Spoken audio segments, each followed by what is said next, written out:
This guy was a pervert. He was a child molester. He was a pedophile. And to be giving this much coverage to him day in and day out, what does it say about us as our country? That was New York Congressman, Republican Congressman Peter King last weekend. Time for the Politics Fix now with Susan Page, the Washington Bureau Chief for USA Today, and Eamon Javers, the financial correspondent for Politico. Here's Texas Congresswoman Sheila Jackson Lee on Tuesday at the Jackson service. Let's listen.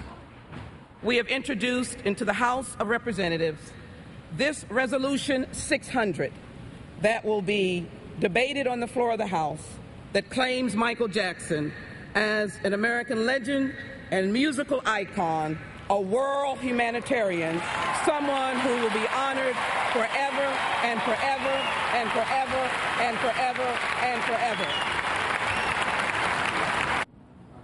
Susan Page, last time I checked, the day before the memorial, she had exactly one co-sponsor on that resolution in the House. Is this thing actually going to make it to the floor of the House? If it does, is Peter King going to be a lone voice of opposition or the leader of a big Republican movement? Well, I guess the answer is I don't know if it's going to make it to the floor, but I think it might. I mean, the House recognizes a lot of people at the point of their deaths, including some controversial people. And Sheila Jackson Lee did not promise this would pass the House. She promised it would be debated on the floor of the House. I think that might well happen. It puts Democrats in a little bit of a bind, maybe, because of the more questionable aspects about Michael Jackson's life. But it puts Republicans in a little bit of a bind, too, given their low standing with African Americans, with young people in this country. I'm not sure there's a big winner here for a fight over this resolution. Eamon Javers, it's completely up to Nancy Pelosi whether this thing comes to the floor of the House or not. Is this something she wants to bring up on the eve of Sonia Sotomayor's confirmation hearing next week, or next week while that hearing's going on? Is this the kind of sideshow any Democrat in the House other than Sheila Jackson Lee is going to want to have? Well, it's definitely a prickly thing, and I just talked to a House leadership aide who told me a little while ago that they don't think this is coming to the floor this week, and they're not sure whether or not they have the votes to pass it, so they're not sure they'll bring it to the floor at all in the House leadership. So Sheila Jackson Lee may not get this thing debated on the floor of the House after all, at least according to a source I talked to a little while ago.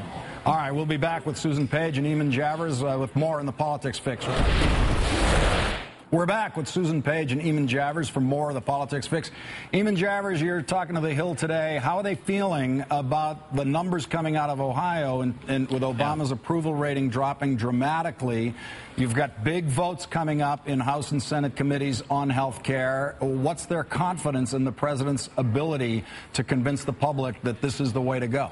Yeah, well, clearly we had a pivot week this week where something that happened that we'd all been expecting, right, which is that Barack Obama at some point was going to own this U.S. economy. That seems to be what's happened this week, is that people have concluded out there in the country that matters that, in fact, this is Obama's economy now. And he said we were going to pass this stimulus bill at the beginning of the year, turn around the job situation, but the job situation is getting worse, not better. That just makes everything more difficult in Washington for Barack Obama. It just puts sand in the political gears as people sort of recalibrate their expectations of what this president can achieve this year. And it's going to make health care a little bit harder to do as well.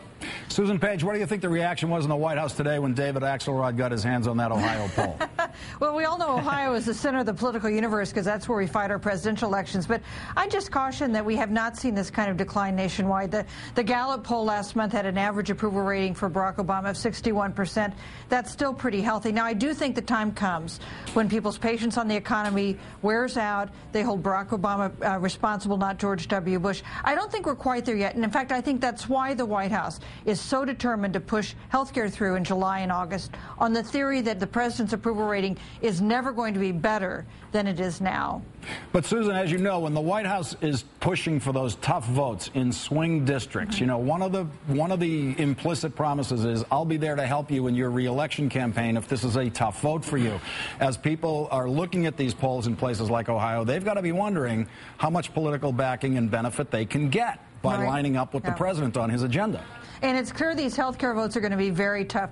They're having trouble in the Senate finding a funding mechanism, some taxes to raise that are broadly acceptable enough to put forward. That Senate finance bill that we think is going to be the main vehicle for health care reform, we haven't seen it yet. It's weeks after Max Baucus, the chairman, told us we were going to see it. So clearly this is a problem, and to some degree it's on Barack Obama's shoulders to sell this idea to the American public and provide the kind of protection you're talking about for senators and members of the House who are going to have to make tough votes. All right, that's going to have to be the last word for today. Thank you, Susan Page and Eamon Javers. Join us again tomorrow night at 5 and 7 Eastern for more Hardball.